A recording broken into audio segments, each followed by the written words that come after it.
Hello, my name is Debra Hnath, and this is, well, Frank, middle initial N, Stein, call name Frankie. Well, it was late one Tuesday night.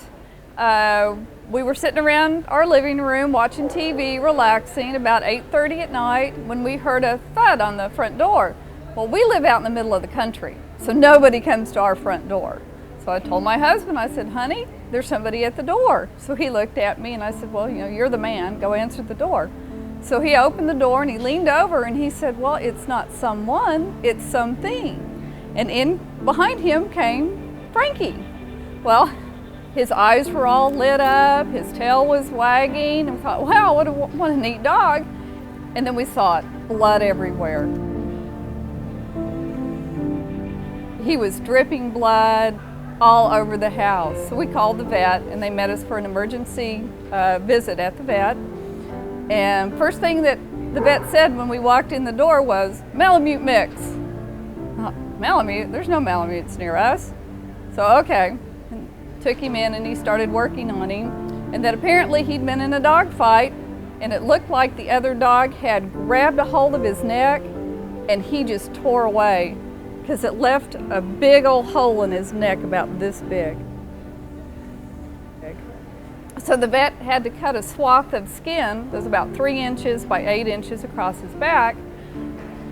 To tell you how friendly this dog is and how sweet this dog is, he started coming out of the anesthetic when he was putting the staples in.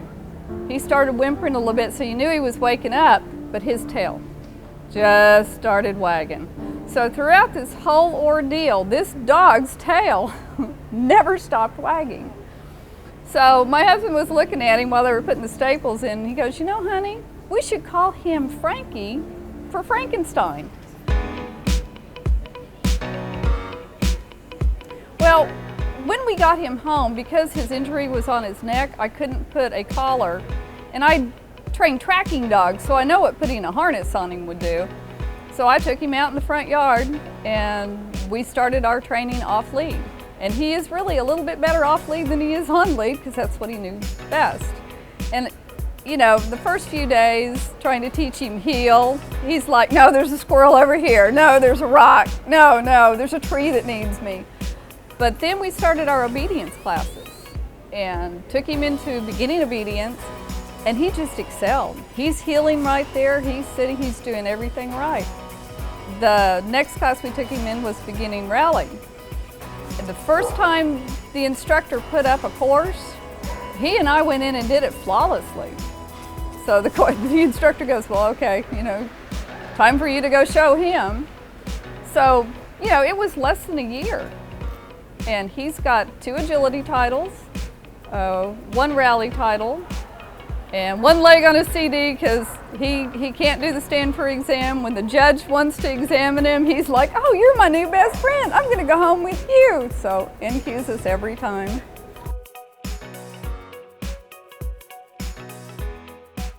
For his story and how he started, to go from a throwaway dog, because we know this dog had to have belonged to somebody or come through a rescue, because he was neutered when we got him. So not many neutered dogs running around. So he belonged to someone. And for them to have basically thrown him out, because I put up flyers, I called all the vets in our area, and this is not a dog you would forget. So he was a throwaway, and for him to go from that to being within a year at the Rally Nationals, how cool is that?